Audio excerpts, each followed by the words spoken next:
फिर अपना पेपर आ गया एमटीएस का, एडमिट कार्ड में अपना जगह दिखाया हुआ प्रयागराज जंक्शन का। तो आप लोग देखिए कि प्रयागराज जंक्शन में देखिए, अगर ट्रेन से जाऊंगा क्योंकि गाड़ी तो है नहीं मेरे पास, तो 6 घंटे 15 मिनट मतलब 7 घंटे ले लेगी। और सिर्फ कितना इसको सफ़र करना है, 2 घंटे, ठीक है। तो आप लोग ये देखिए कि ट्रेन में कितना बुरा हाल है। ये देखिए, एक तो ये आपका ये वाली, ये 10 घंटे ले रही है, और है कितना, सिर्फ 2 घंटे 2-3 घंटे का रास्ता है। देखिए आप जब गाड़ी से जाएंगे तो 2-3 घंटे।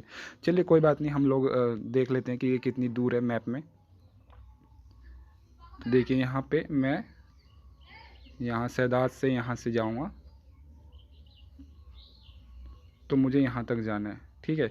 फिर यहाँ से इसके बाद आप इस बात को देखिए, झूसी है, अंदावा है, यहाँ पर जाना है मुझे। तो मैं यहाँ पर उतरूँगा ट्रेन से, उसके बाद अपना ऑटो करके यहाँ तक जाऊँगा। तो आप देखिए कि इतना मतलब ये सब कुछ है पेपर सेंटर ढूंढने के लिए, ठीक है। सेंटर ढूंढने के लिए अगर आपको जाना है तो आपको एक दिन पहले ही निकलना पड़ेगा। आप सेम टाइम पर नहीं निकल सकते, सेम डे पे, क्योंकि मेरा यहाँ पर सुबह 20 तारीख को ही पेपर है, एकदम 8 बजे ही, ठीक है। तो मुझे 19 तारीख को ही निकलना है, तो मैं अब यहाँ पे निकलूँगा और आपको ट्रेन का हाल दिखाऊंगा कि क्या ट्रेन का क्या हाल है। अभी मजा आएगा ना भिड़ो। दोस्त घर का पकड़ा है। बड़ी भीड़ है। अरे भैया बहुत तकलीफ है।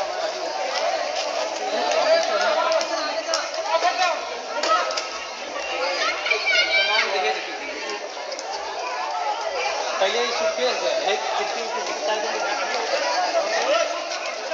5 तारीख को दिया होगा। तो दोस्तों इतनी भीड़ देखने के बाद मेरी तो हिम्मत नहीं हो रही थी, मगर मुझे पेपर देने जाना ही है, हर हाल में जाना है। तो मैंने क्या किया है, मैं स्लीपर छोड़ के, जनरल छोड़ के मैं फ़र्स्ट एसी में बैठ गया। अब बैठा क्या, मैं खड़ा रहा, ठीक है। आप लोग जब इमरजेंसी है तो जाना तो पड़ेगा ही भाई, ठीक है। और उसके अंदर भी आप विश्वास नहीं मानेंगे, फ़र्स्ट एसी के अंदर भी इतनी भीड़ है, आप लोग खुद देख सकते हैं। तो अगला स्टेशन आने वाला था, और फर्स्ट एसी में जो लोग प्राइवेट रूम लेके मतलब सफ़र कर रहे थे, उनको दिक्कत थी कि हम लोग यहाँ पर खड़े होकर भीड़ कर रहे हैं। उन्हें मजबूरी नहीं समझ आती है कि भाई हमें क्या शौक चढ़ा हुआ है, ठीक है। जैसे कैसे करके आरपीएफ वालों को बुला के वो लोग हमें निकलवा देते हैं, और हम लोग अगले स्टेशन पर डब्बा चेंज कर लेते हैं। तो दोस्त ये दुनिया ऐसी है, कोई फ़र्क नहीं पड़ता कि आप कौन हैं, क्या हैं, कहाँ जा रहे हैं, किस मकसद से जा रहे हैं। आपको दूसरों को मतलब मुश्किल में नहीं डालना, ठीक है। आप खड़े होकर किसी को मुश्किल में डाल रहे थे, ठीक है। तो हम लोग निकलते हैं भाई, अब डोर पर हम लोग सफ़र कर रहे हैं, ठीक है। तो किसी को नहीं पता कि आप कौन हैं, क्या हैं, आप मरिए चाहे जिए, ठीक है, किसी को फ़र्क नहीं पड़ता इस दुनिया में, ठीक है। तो अब हमें पेपर देना था, पेपर देने के लिए ये सब करना है, ठीक है। ये एक स्ट्रगल है दोस्तों, अनन्या पांडे जितनी। तो दोस्तों ट्रेन को इतनी सावधानी के चलाने के बाद हम लोग 9 बजे के चढ़े हुए 5 बजे चलते हैं। अगर आप गाड़ी से भी चलते हैं ना 200 किलोमीटर, अगर 50 किलोमीटर की रफ़्तार से भी चलते हैं तो आपको 4 घंटे लगते हैं। और 50 किलोमीटर की रफ़्तार में तो गाड़ी कोई चलाता ही नहीं है, 60 70 80, ठीक है। सिर्फ 3 घंटे या 2 घंटे मिनिमम लगते हैं अगर आप बाइक से चलते तो यहाँ पर मैं प्रयाग पर ही उतर गया हूँ, प्रयागराज नहीं गया। क्या पता 1 घंटा और ले ले, 5 तो बज ही गए। तो मैं अब चलता हूँ अपने जिसने यहाँ पर रूम ले रखा है, दोस्त के घर जा रहा हूँ, ठीक है।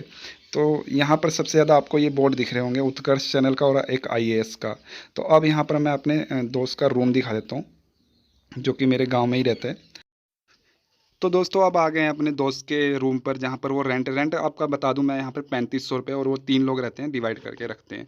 तो यहाँ पर आपको ये पीले रंग का पर्चा दिख रहा होगा जो चिपका दिया जाता है। कुछ भी आपको आसानी से याद नहीं हो रहा है तो उसको लिखिए और चिपका दीजिए, और आते जाते वक्त उस पीले रंग के कागज़ को देखते रहिए, ठीक है। इससे क्या है, 2-3 दिन बाद आपको वो चीज़ याद हो जाएगी। तो ये पढ़ने का सबसे बेस्ट तरीका होता है। और यहाँ पर बुकें आपने देख ली होंगी, एसएससी पीसीएस से जुड़ी हुई सारी बुकें हैं, ठीक है। और यहाँ पर मैं 3 बजे उठता हूँ, तो 3 बजे देखता हूँ तो ये दोस्त पढ़ रहा होता है सुबह सुबह ही। और मेरा आज ही एग्ज़ाम है, आज के दिन ही। तो चलिए चलते हैं यहाँ पर। तो अब यहाँ रूम से, अपने दोस्त के रूम से हम आ चुके हैं सिविल लाइंस यानी जो आपका ये प्रयागराज बस स्टैंड है, इसी को सिविल लाइंस के नाम से जाना था। देखिए महात्मा गांधी मार्ग ये आपका जा रहा है, महात्मा गांधी लिखा हुआ है। और इसको पार करते करते करते, इसको चलते चलते, मैं आपको बता दूं 16 किलोमीटर दूर है। देखिए दोस्तों, तो मैं सुबह से ही निकला हुआ हूँ यहाँ पे।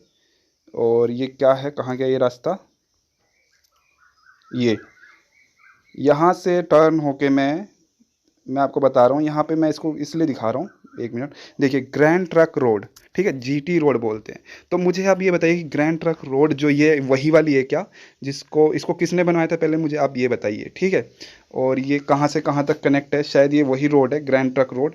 तो ग्रैंड ट्रक रोड का निर्माण किसने करवाया था मुझे आप बताइएगा, ठीक है, सर्च मार के बताइएगा या जैसे मर्जी करके बताइएगा। तो यहाँ से निकलते हैं और ये देखिए गंगा है, बहुत ज़्यादा बड़ी है, सरस्वती ब्रिज नाम है इसका, ठीक है। तो अभी मैं इसी ब्रिज पे हूँ और ये बहुत बड़ी नदी है, देखो इसकी चौड़ाई कितनी है दोस्तों, ठीक है, मगर पूरी नदी इंसानों ने सुखा दी है अभी, ठीक है। तो देख सकते हैं बहुत ज़्यादा बड़ी है। इसको पार करते करते फिर हमें जाना है सीधा यहाँ पर महावीर, प्रयागराज रोड के नाम से है ये रोड, ठीक है। तो ये रहा, ठीक है, बिल्कुल सुनसान में है दोस्तों। महावीर कॉलेज क्या है, बिल्कुल सुनसान में, यहाँ पर आपको ज़्यादा मार्केट नहीं दिखेगी, ठीक है। अंदावा से आगे जाना है। तो यहाँ पर मेरे साथ घटना क्या होती है, मैं जिस टेम्पो में बैठा होता हूँ तो वो टेम्पो में मेरा एडमिट कार्ड छूट जाता है। मैं उतरता हूँ वहाँ से, टेम्पो वालों ने क्या बना रखा है कि वो थोड़ी दूर तक जाते हैं, उसके बाद दूसरा टेम्पो ला जाता है। तो वो टेम्पो वाला जो था वो अच्छा आदमी था, वो मतलब आगे तक किसी और टेम्पो में उसने बिठवा दिया और यहाँ से यहाँ तक लेके मुझे 40 रुपये लगे। तो मुझे याद आया जब मैं दूसरे टेम्पो में बैठा तो मुझे याद आया कि मेरा एडमिट कार्ड तो छूट गया है। तो क्योंकि मैं एडमिट कार्ड कॉलेज जाके निकलवा सकता था, मैं आधे रास्ते में था कॉलेज से दूर, मगर मैं आधार कार्ड के चक्कर में दोबारा बस स्टैंड की तरफ दौड़ता हूँ और किसी से लिफ्ट मांगता हूँ। तो दो जना मेरे पास नहीं रुकते हैं, एक जना रुकते हैं जो कि वर्दी में होते हैं, शायद वो पुलिस वाले होंगे। तो मैं अब टेम्पो वाले के पीछे पीछे मतलब जाने लग जाता हूँ कि कहीं मुझे दिख जाए रास्ते में। मैं पूरा बस स्टैंड तक चला जाता हूँ, मुझे कहीं भी वो टेम्पो वाला नहीं मिलता है। और निराश होकर मैं सोचता हूँ कि चलिए कोई बात नहीं, अब आधार कार्ड भी निकलवाना पड़ेगा, टाइम अब थोड़ा सा ही रह गया था, 1 घंटा बचा था मेरे पास। तो फिर मैं दूसरे टेम्पो वाले को पकड़ता हूँ और सीधा मैं कॉलेज की तरफ निकल देता हूँ।